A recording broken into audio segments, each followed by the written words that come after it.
Well,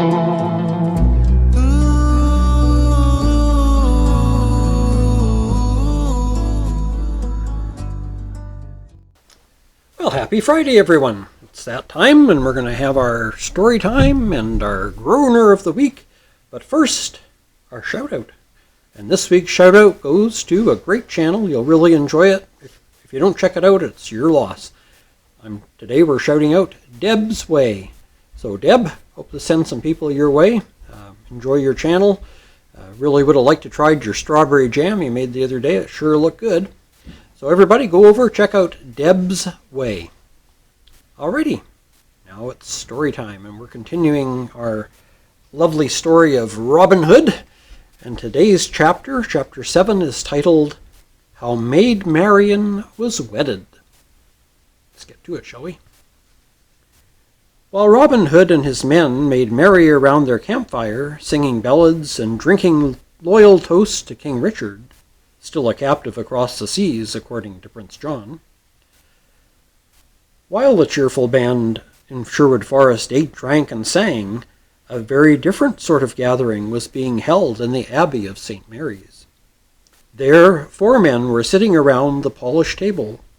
They had drunk wine from rich crystal goblets, and eaten off heavy silver plates, but there was no laughter or gaiety among them. Of the 4, 2 were brothers, the fat abbot himself, and the powerful Sheriff of Nottingham. 2 were Norman knights, Sir Guy of Gisborne, silent and glum, and Sir Roger the Cruel, dark and cunning. They were talking about Marian and her father, Sir Richard of Lee. Now Sir Richard had pawned his estate of Lee in order to borrow enough money to go with King Richard to the Holy Land. The man who had lent him the money was none other than the abbot.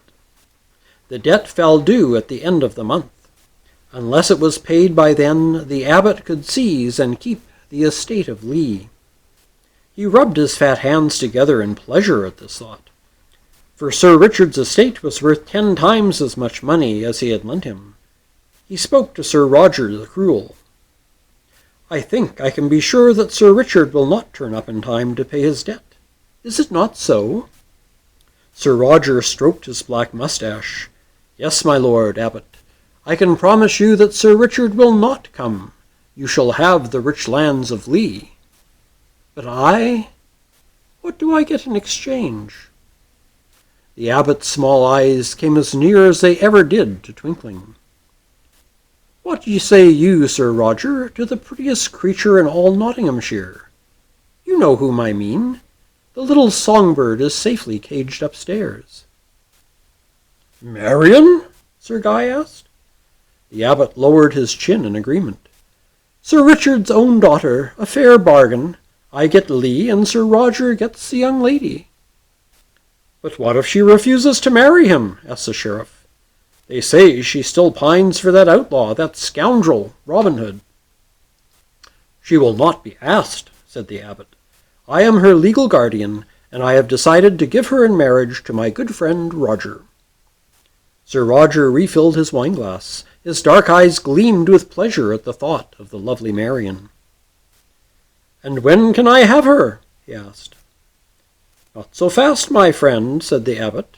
"She will be sent to your castle, where the wedding will take place. Say, early next week." "But if Robin Hood gets wind of the matter," said Sir Guy. "That's just the point," said the Sheriff of Nottingham cunningly. "He will." "It is all arranged," the abbot smiled. "And this time, Sir Guy, you shall have your revenge." They talked in low whispers for a while. The sheriff explained his plan. "And so, my lords," he finished, "we shall all be happy. The abbot, my brother, will have his lands. Sir Roger will have the pretty wench, Sir Guy will have his vengeance, and I at last shall be rid of the man who has made me and my authority a laughing-stock through half of England." Early the next morning a monk from the abbey arrived breathless in Sherwood Forest to tell Friar Tuck that the maid Marian was being sent on Tuesday to Sir Roger's castle, a few miles on the other side of Sherwood Forest. A day later, one of Sir Guy's men, dressed as a serf, reported that Marian would be escorted by only 2 armed men. She would be accompanied by a large group of barefooted monks who were going to assist in the wedding. The serf told Will Scarlet the route they would take. They would pass through a corner of Sherwood Forest by a place called Devil's Crossroads. On the following afternoon, a messenger delivered a note to Robin Hood from Marian herself. It said that if he came alone and unarmed to the Devil's Crossroads at noon, she might be able to have a word with him. Robin read the note with interest.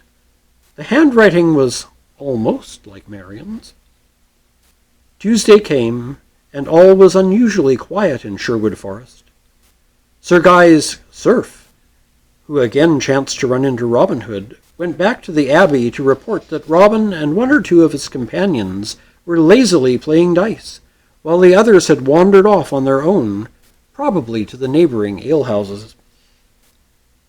At about 10 o'clock that morning, 2 men rode out of the abbey gates. They were gaily dressed, as befitted a wedding party, and they wore no armor. At least you couldn't see their armor under their bright silken robes. Behind them came dozens and dozens of monks, dressed in heavy black gowns and wearing cowls over their heads. They walked along and chanted hymns in rather harsh voices. In the midst of them rode Maid Marian on a white palfrey. There was a veil drawn over her face, so people should not see that she went to her wedding with cheeks stained by tears. The procession took the main road which skirted Sherwood Forest for a while, then crossed a corner of it, leading finally to Sir Roger's tall, grim stone castle. As the monks entered the forest, they closed their ranks, and some of them actually made the sign of the cross. But they saw no one and heard no one. When at last they reached the Devil's Crossroad, their leader halted his horse. It was just noon. Faintly in the distance, they could hear the chime of the abbey bells, but no other sound. Yes, there was another sound, a distant tramp of horses' hoofs approaching from the opposite direction. The horseman smiled to himself. That would be Sir Roger and his armed knights, who had arranged to meet the monks at this spot. He waited until the abbey bells had finished their striking before giving the command to go on. As the bell struck 12, a young man in a green cloak leapt lightly down from a tree and stood in the midst of the monks. He was apparently unarmed. He addressed the tall monk who rode beside Marian. "I have been promised a word with the lady, worthy monk," he said gently. "With your kind permission." "Robin Hood!" cried Marian. "Quick, Robin, flee! It's a trap!" Before she could say more, the tall monk threw off his cowl. Under it gleamed a steel helmet.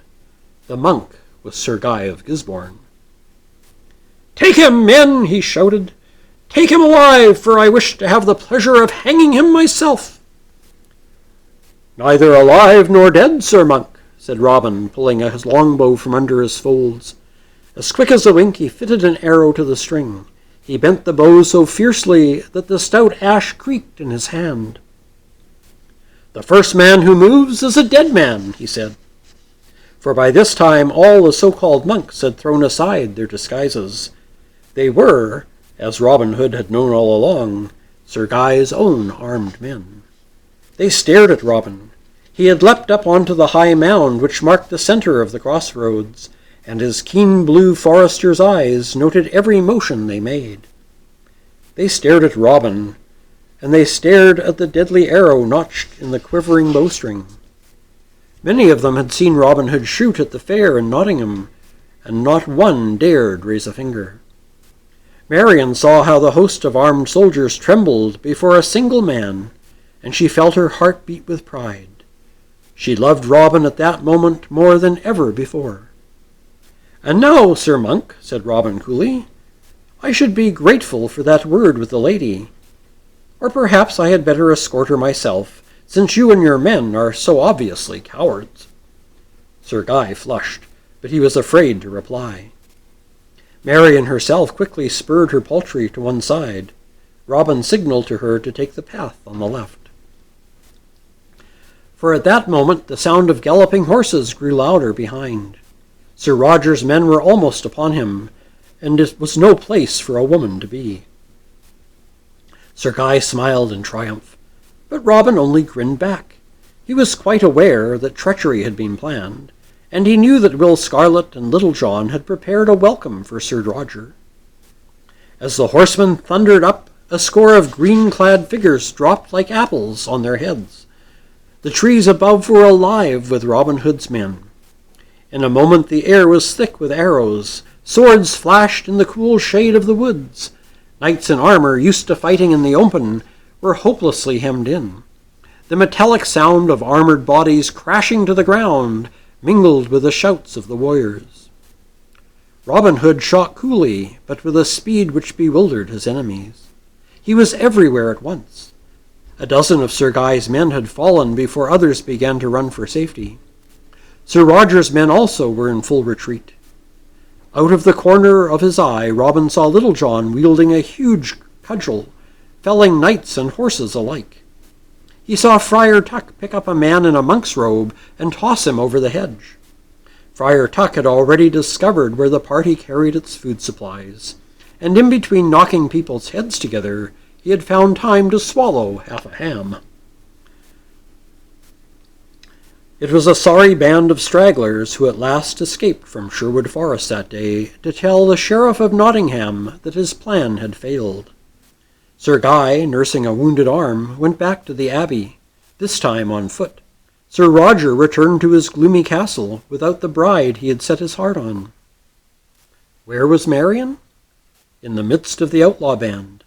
They had made a throne for her out of willow twigs and a garland of woodland flowers. If Robin was the king of Sherwood Forest, then Marian, they said, was the queen. She looked like a queen, smiling and lovely and gracious. Robin sat beside her and held her hand. Friar Tuck came to ask about preparing that night's banquet. "Which shall I do first?" he demanded. "You know I am not only a cook, but a priest. Do I feed you, then marry you? Or do I marry you first and feed you afterwards?" To the monk's great disappointment, Robin and Marian chose to be married first. But a banquet followed, and it went on far into the night. Never had Sherwood Forest rung with such noisy good cheer. Never had Robin Hood been happier. It was not until the next morning that Robin learned the bitter news that sent the whole band into mourning. In yesterday's battle there had been one grave casualty. Will Scarlet had been wounded. Now it was discovered that he was missing. A trusted messenger arrived with the dreadful news. Will Scarlet had been taken prisoner by Sir Roger, and lay in the dungeon of Sir Roger's castle, awaiting death. That's the end of this week's chapter. Got you sitting on the edge of your seat there. So joy and happiness to down to the dungeons. And so chapter 8, which will be next Friday, is titled The Prisoner in Evil Hold. So we'll have to see what happens if Robin is able to rescue Will from his assigned date with death. Anyway, I look forward to reading that one. There are always good chapters. Well, yes, sorry, but just as Robin Hood went from joy of being married to Marian to the gloom of finding out his cousin was in the dungeon of Sir Roger, now you have to go from the joy of hearing Robin Hood to the depths of hearing the groaner. Are you ready for the groaner? Alrighty. Well, a gentleman was sitting at home one day, probably during the COVID lockdown, couldn't go out, and was doing things and buying things by mail and internet. And his doorbell rang. And he opened the door, and standing there on his porch was none other than Friar Tuck. Well, kind of looked like Friar Tuck anyway. It was a monk. And the man looked at this monk and said, "Can I help you?" And the monk says, "Well, yes." He says, "You ordered me off eBay." He says, "I ordered you? I don't remember ordering you." And the fellow says, "Well, look at me. Sir, I am a philosopher, a man of great education and great thought. And as you can see, I am well padded. Indeed, my doctor says I'm morbidly obese. And as you can tell by my robes, I am indeed a brother, a monk of the Order of St. Benedict. The man looks at him and says, but I don't remember ordering a philosopher or a fat man or a monk, let alone all three in one. What do you mean I ordered you? Sir, you responded to my ad on eBay, and you ordered a deep fat friar. Here I am. Oh, grunt, grunt, groan, groan. I hope you recover from that enough to enjoy your weekend. And we'll see you on Tuesday in the kitchen when we get up to some mischief. I haven't decided what we're going to do yet, but we'll have some fun. We'll make something enjoyable. Alrighty, take care, stay safe, and God bless, my friends.